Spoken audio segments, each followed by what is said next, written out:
आखिर क्यों जगन्नाथपुरी में भगवान कृष्ण संग भाई बलराम और बहन सुभद्रा की होती है पूजा। आज से जगन्नाथपुरी की रथ यात्रा आरंभ हो गई है। महाप्रभु की रथ यात्रा का समापन आषाढ़ शुक्ल एकादशी पर होता है। रथ यात्रा में भगवान जगन्नाथ के अलावा उनके बड़े भाई बलराम और बहन सुभद्रा का रथ भी निकाला जाता है। लगभग सभी जगह आप भगवान कृष्ण की मूर्ति देखेंगे तो उनके साथ राधा जी विराजमान रहती हैं। कुछ एक मंदिर रुक्मणी के साथ भी हैं और कुछ मंदिर अपने बड़े भाई बलराम के साथ। लेकिन जगन्नाथपुरी मंदिर में भगवान कृष्ण अपनी बहन सुभद्रा और भाई बलराम के साथ विराजमान हैं। क्या आपने कभी सोचा है कि आखिर इसके पीछे क्या कारण है? इसके पीछे एक महत्वपूर्ण पौराणिक कथा है।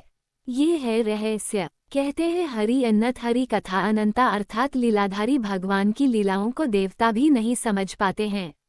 एक बार द्वारकापुरी में भगवान श्री कृष्ण रात में सोते समय अचानक नींद में राधे राधे बोलने लगे। भगवान कृष्ण की पत्नी रुक्मणी ने जब सुना तो उन्हें बहुत आश्चर्य हुआ। उन्होंने भगवान की यह बात अन्य सभी रानियों को भी बताई। सभी रानियां आपस में विचार करने लगी कि भगवान कृष्ण अभी तक राधा को नहीं भूले हैं। सभी रानियां राधा के बारे में चर्चा करने के लिए माता रोहिणी के पास पहुंचीं। माता रोहिणी से सभी रानियों ने आग्रह किया कि भगवान कृष्ण की गोपिकाओं के साथ हुई रहस्यात्मक रासलीला के बारे में बताएं। पहले तो माता रोहिणी ने उन सभी को टालना चाहा, लेकिन महारानियों के हठ करने पर कहा, ठीक है सुनो, सुभद्रा को पहले पहरे पर बिठा दो, कोई अंदर न आने पाए, भले ही बलराम या श्रीकृष्ण ही क्यों न हों। माता रोहिणी द्वारा भगवान श्रीकृष्ण की रहस्यात्मक रासलीला की कथा शुरू करते ही श्रीकृष्ण और बलराम अचानक महल की ओर आते दिखाई दिए। देवी सुभद्रा ने अपने दोनों भाइयों को उचित कारण बताकर दरवाजे पर ही रोक लिया। महल के अंदर से श्रीकृष्ण और राधा की रासलीला की कथा श्रीकृष्ण, सुभद्रा और बलराम तीनों को ही सुनाई दे रही थी। उसको सुनने से श्रीकृष्ण और बलराम के अंग अंग में अद्भुत प्रेम रस का उद्भव होने लगा। साथ ही बहन सुभद्रा भी भाव विह्वल होने लगी। तीनों की ही ऐसी अवस्था हो गई कि पूरे ध्यान से देखने पर भी किसी के भी हाथ पैर आदि स्पष्ट नहीं दिखते थे। अचानक वहां पर देवऋषि नारद वहां आ गए। नारद जी को देखकर तीनों पूर्ण चेतना में वापस लौटे। नारद जी ने भगवान कृष्ण से प्रार्थना की कि हे भगवान, आप तीनों के जिस महाभाव में लीन मूर्तिस्थ रूप के मैंने दर्शन किए हैं, वह सामान्य जनों के दर्शन हेतु पृथ्वी पर सदैव सुशोभित रहें। भगवान श्री कृष्ण ने तथास्तु कह दिया।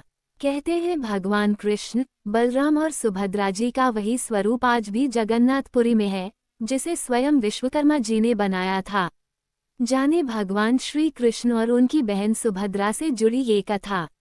जो भाई अपनी बहन के घर जाएगा और तिलक करवाएगा उसे यम व अकाल मृत्यु का भय नहीं होगा। दीपावली पर्व के 5वें व आखिरी दिन आने वाला ये भाई दूज का त्योहार भाई बहन के लिए बहुत महत्व रखता है। ये त्योहार कार्तिक मास की शुक्ल द्वितीया को आता है। ये यम द्वितीया भी कहलाता है। ये दीपावली के 5 दिन का पर्व होता है। इस दिन दिवाली के 5 दिन का पर्व समाप्त हो जाता है।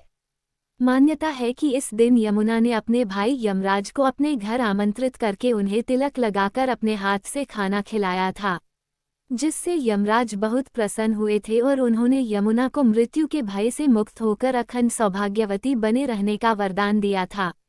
वहीं यमुना ने भाई यम से ये आशीर्वाद भी मांगा कि हर वर्ष कार्तिक मास के शुक्ल पक्ष की द्वितीया को आप मेरे घर आया करो, और इस दिन जो भाई अपनी बहन के घर जाएगा और तिलक करवाएगा उसे यम व अकाल मृत्यु का भय नहीं होगा। इस पर यमराज ने तथास्तु कहकर अपनी बहन का वरदान पूरा किया। इसके अलावा भाई दूज की एक और कथा है, जो भगवान श्रीकृष्ण और उनकी बहन सुभद्रा से जुड़ी हुई है। कहा जाता है कि नरकासुर का वध करने के बाद भगवान श्रीकृष्ण अपनी बहन सुभद्रा से मिलने इसी दिन गए थे। भगवान कृष्ण की बहन सुभद्रा ने फल, फूल, मिठाई और कई दिए जलाकर उनका स्वागत किया। साथ ही सुभद्रा ने अपने घर में भगवान श्री कृष्ण का स्वागत करके अपने हाथों से उन्हें भोजन कराकर तिलक लगाया था। सुभद्रा ने भगवान श्री कृष्ण के मस्तक पर तिलक लगाकर उनकी दीर्घायु की कामना की थी। इस दिन से ही भाई दूज के मौके पर बहनें भाइयों के माथे पर तिलक लगाती हैं और बदले में भाई उन्हें उपहार देते हैं। श्री कृष्ण की बहन सुभद्रा का उल्लेख हमें श्रीमद् भागवत पुराण और महाभारत में मिलता है। सुभद्रा श्री कृष्ण और बलराम की बहन थी। वहीं पुरी उड़ीसा में जगन्नाथ की यात्रा में बलराम और सुभद्रा दोनों की मूर्तियां भगवान श्री कृष्ण के साथ ही रहती हैं। ऐसा कहा जाता है कि सुभद्रा का विवाह कृष्ण ने अर्जुन से कराया था, लेकिन बलराम चाहते थे कि सुभद्रा का विवाह कौरव कुल में हो और बलराम के हठ के कारण श्री कृष्ण ने सुभद्रा का अर्जुन के हाथों हरण करवा दिया था, जिसके बाद में द्वारका में सुभद्रा के साथ अर्जुन का विवाह विधिपूर्वक संपन्न हुआ। सुभद्रा से विवाह के बाद अर्जुन 1 वर्ष तक द्वारका में रहे और शेष समय पुष्कर क्षेत्र में व्यतीत किया। 12 वर्ष पूरे होने पर वे सुभद्रा के साथ इंद्रप्रस्थ लौट आए। सुभद्रा के पुत्र अभिमन्यु थे। वहीं अभिमन्यु की पत्नी उत्तरा थी, जिसके गर्भ से परीक्षित का जन्म हुआ और परीक्षित का पुत्र जन्मेजय था। निम भगवान श्री कृष्ण और उनकी बहन सुभद्रा से जुड़ी ये कथा। जो भाई अपनी बहन के घर जाएगा और तिलक करवाएगा उसे यम व अकाल मृत्यु का भय नहीं होगा। दीपावली पर्व के 5वें व आखिरी दिन आने वाला ये भाई दूज का त्योहार भाई बहन के लिए बहुत महत्व रखता है। ये त्योहार कार्तिक मास की शुक्ल द्वितीया को आता है। ये यम द्वितीया भी कहलाता है। ये दीपावली के 5 दिन का पर्व होता है। इस दिन दिवाली के 5 दिन का पर्व समाप्त हो जाता है। मान्यता है कि इस दिन यमुना ने अपने भाई यमराज को अपने घर आमंत्रित करके उन्हें तिलक लगाकर अपने हाथ से खाना खिलाया था, जिससे यमराज बहुत प्रसन्न हुए थे और उन्होंने यमुना को मृत्यु के भय से मुक्त होकर अखंड सौभाग्यवती बने रहने का वरदान दिया था।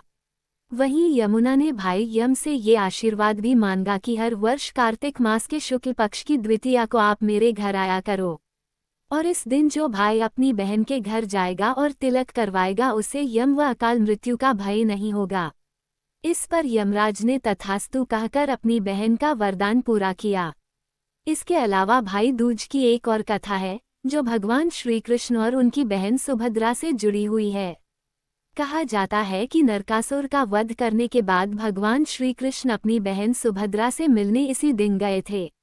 भगवान कृष्ण की बहन सुभद्रा ने फल, फूल, मिठाई और कई दिए जलाकर उनका स्वागत किया। साथ ही सुभद्रा ने अपने घर में भगवान श्री कृष्ण का स्वागत करके अपने हाथों से उन्हें भोजन कराकर तिलक लगाया था। सुभद्रा ने भगवान श्री कृष्ण के मस्तक पर तिलक लगाकर उनकी दीर्घायु की कामना की थी। इस दिन से ही भाई दूज के मौके पर बहनें भाइयों के माथे पर तिलक लगाती हैं और बदले में भाई उन्हें उपहार देते हैं। श्री कृष्ण की बहन सुभद्रा का उल्लेख हमें श्रीमद् भागवत पुराण और महाभारत में मिलता है। सुभद्रा श्री कृष्ण और बलराम की बहन थी। वहीं पुरी उड़ीसा में जगन्नाथ की यात्रा में बलराम और सुभद्रा दोनों की मूर्तियां भगवान श्री कृष्ण के साथ ही रहती हैं।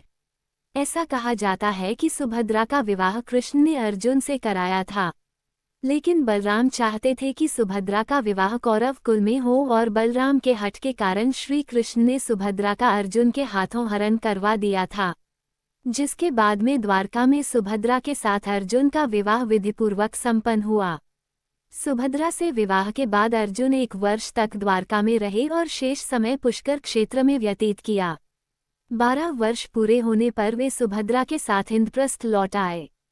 सुभद्रा के पुत्र अभिमन्यु थे। वहीं अभिमन्यु की पत्नी उत्तरा थी, जिसके गर्भ से परीक्षित का जन्म हुआ और परीक्षित का पुत्र जन्मेजय था। भाई दूज पर्व कहाँ कैसे मनाया जाता है? ये पर्व देश के विभिन्न इलाकों में भाई दूज पर्व को अलग अलग नामों से मनाया जाता है।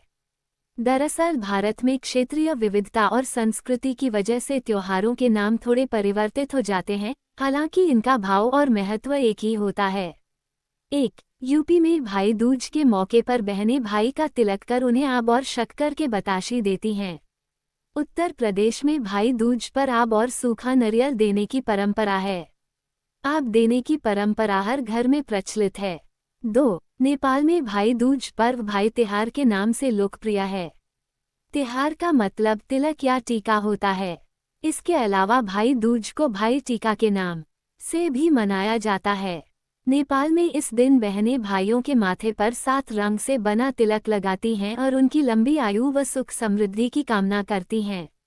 3. पश्चिम बंगाल में भाई दूज को भाई फोटा पर्व के नाम से जाना जाता है। इस दिन बहनें व्रत रखती हैं और भाई का तिलक करने के बाद भोजन करती हैं। तिलक के बाद भाई भेंट स्वरूप बहन को उपहार देता है। 4. बिहार में भाई दूज पर एक अनोखी परंपरा निभाई जाती है।